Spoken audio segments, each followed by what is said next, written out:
What do you want from a protagonist?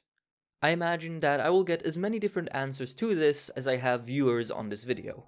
As the focal point of most stories, protagonists are often incredibly important and incredibly subjective. Depending on what you look for in fiction, what you need in a protagonist will vary as well. However, I think there are some qualities that many will agree are beneficial to both the character and the story they are in. And one such character I have recently enjoyed and fallen in love with a lot is My Hero Academia's Izuku Deku Midoriya. One incredibly striking thing to me regarding Deku is scale. A lot of adolescent power fiction within which Battle Shonen is located tries to over-exaggerate and thus oversimplify the environment the story takes place in and the stories and issues that emerge from it. Often you will find destroyed villages, slaughtered families, unyielding, almost cartoonish levels of cruelty and misery. See Naruto and One Piece, for example. While this approach has its merits and is by no means inherently bad or weak, I do think it has its limits in conveying believable human stories past a certain level and point.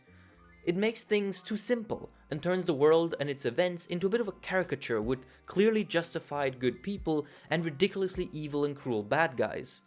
And while that can be used well, it often ends up losing the relatable human element that I like so much in my stories. Compared to all of that, My Hero's world and Deku's story seem downright intimate. Deku wasn't tortured, he didn't lose a limb or a family member, he didn't experience war or any life-threatening violence for that matter at all. He was just bullied, and isolated, and ostracized, and had his dreams repeatedly crushed. On a global scale, these issues do seem minuscule compared to the rest that we discussed earlier. But here is where scale comes in. The world of MHA, more so than most Battle Shonen settings, is incredibly grounded in reality. Besides just straight up being our world, the societal structures and environment, as well as the general standard of life, is incredibly similar to modern day Japan and, by extension, us in the West as well. So it would naturally follow that all these issues faced by the characters in Deku in particular would be a lot smaller in scale and a lot more relevant to the modern first world lifestyle. In the world of Naruto, bullying and feeling left out aren't really presentable issues, considering this is a setting where child soldiers are literally the norm.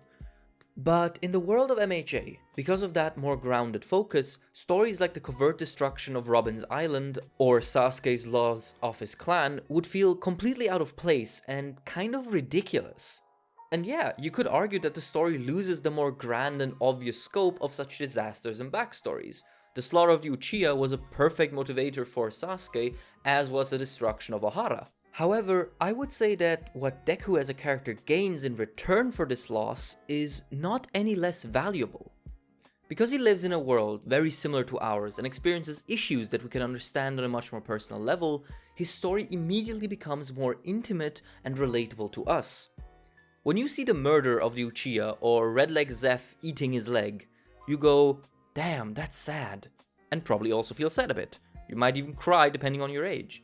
But it usually stops there because these events, while obviously tragic, simply don't really translate into our lives and experiences very well. We didn't lose our clans, we didn't eat our legs to protect some child. But when you see Deku being bullied and having his dreams and ambitions crushed, all because of something he had no control over, that is immediately a lot more relevant to our own modern day experience and therefore has a lot more interesting potential to say something about us and our own stories. And this immediately makes this entire situation a lot more engaging, at least theoretically. That's one reason I love Deku. He presents an incredibly realistic, relatable, and grounded take on the shonen MC formula. This even extends to more subtle things, like for example the fact that his preparation and work is mostly limited to his notebooks and research as opposed to physical strength training. While some see this as evidence that he didn't try hard enough, I would argue that it's more an indication of just how aware of the hopelessness of his situation he is. He is, at the time the story starts, 14 years of age, the bare minimum age you would reasonably be able to begin strength training without endangering your muscles permanently. So he didn't exactly just wait around before we get to see him, he was straight up too young to just get started. But even then, he understands that doing that would be kind of pointless anyway. No matter how big his bicep would be, there is simply no way he would ever stack up to people like Endeavor and All Might, at least while quirkless. It's not a lack of will, it's a realistic understanding of the hard limits and ceilings you are faced with in this world. Hell, the very first sentence we hear in the series is, "Here's the sad truth. All men are not created equal." Deku 100% understands this line because he has been faced with the consequences of it for his entire life. So to me, him not becoming a bodybuilder in hope of fighting literal walking volcanoes makes him a lot more reasonable and again a lot more realistic. In a different world, maybe, he could just become so strong physically that he could take out Endeavor and All Might, but again, this world is very grounded. It has very strict rules, very similar to our own world. And I'm sorry, but no amount of training would ever get a quirkless Deku to the point where he can compete with Endeavor. This is also reflected in how he receives his signature chance at his dream, All Might's quirk One for All. In many stories, the hero is often either a chosen one or takes their opportunity by sheer force of will and ambition. Both of these examples are inspiring in their own ways, but they, again, lack a natural connection to our own lives. With Deku, however, the situation is quite different. Some detractors call it pure luck, devoid of any hard work or merit, that All Might just so happened to be there and give him the solution to his problem. And that is a blatant misrepresentation of the entire situation. Luck is when preparation meets opportunity. And yes, All Might running into Deku is an incredible stroke of luck that no one could have predicted. However, All Might deciding to entrust his power to Deku has nothing to do with luck. The only reason he does that is because Deku inspires him with his heroic actions. Deku meeting All Might is luck. Deku receiving All Might's power is a direct consequence of his years of resilience and his unbroken spirit in the face of overwhelming odds against him and his dream in a world that doesn't accommodate for him. Another thing I really like about Deku is how emotionally open he is by comparison.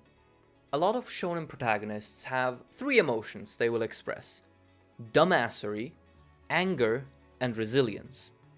And while those emotions do embody the character archetype very well and give us most of what we need out of them, I do think that it makes a lot of them seem a bit emotionally distant. Like, we know what they want and what they need to do, but we don't know exactly how they feel about the things surrounding them. With Deku, this is not the case. While some people find his more frequent crying and emotional presence annoying and unjustified, I'd say that it makes him a lot more resonant and convincing as a character. He is an emotional 14-year-old bullying victim, so him crying at things like having his ambitions validated for the first time or having the people around him hurt is not only perfectly reasonable, but also gives insight into his emotional state and situation. Sure, the things he cries about are not on the same level as, for example, the things Luffy or Naruto cry about, but again, you cannot really compare those because the worlds are just so different. Also, his crying contrasts wonderfully with his other, more traditionally shonen emotional moments. When he tells Endeavor to check himself before he wrecks himself, or when he grimly acknowledges the plight of Gentle and La Brava, he shows that he can be just as resilient and strong as the MCs that came before him. But thanks to his more emotional side, he feels less like a power fantasy and more like a realistic kid trying his best to succeed in a world full of hardships and obstacles. There's just a lot more of an emotional context to his actions thanks to the moments where he breaks down the facade and starts crying, starts being doubtful, starts being unsure. This makes him seem a lot more emotionally well-rounded and even mature at times. For example, if you approached him and told him that he actually just got lucky and doesn't deserve his power, well, he would probably agree. He himself is quite doubtful of his own worthiness, especially after meeting Night Eye and Mirio. He understands that he was very lucky to be in the position he was in, and while it was his own heroic actions that inspired All Might and led to him giving his power, it was still a stroke of luck. He himself is quite doubtful, but he understands that many people do believe and have put their trust in him. So, regardless of his own doubts, he pushes forward in hopes of validating the expectations people placed onto him and learning to believe in himself. Instead of being free of all doubts, he simply doesn't let his doubts stop him. just like many of us. Again, it's just more personally relevant to us normal living people. One last thing I want to highlight is his intelligence and overall competence. We often get told that certain characters are prodigies and geniuses, but usually never really get any elaboration on that past, oh, they can strategize very well. By comparison, we get to witness every step of Deku's process and see how he comes up with his solutions and strategies. And quite often, they are simple in execution, but brilliant in idea. His adaptation into full cowl, his development of shoot style, or his pinning of muscular are not insanely elaborate or complex concepts, but he not only comes up with them mostly on his own, he also executes them with a consistency and natural flow that is not only impressive, but intelligent in a believable way. He isn't a baby Einstein, but instead a smart, observant, and sharp-minded kid, which is again more realistic than a 14-year-old calculating complex angles of movement and velocity in their heads.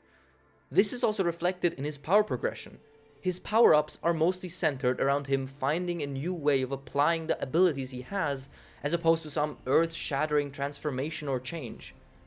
This is more gradual, more small scale, but also makes his progression a lot more satisfying and sells his competence and skill with his abilities in a lot more convincing ways.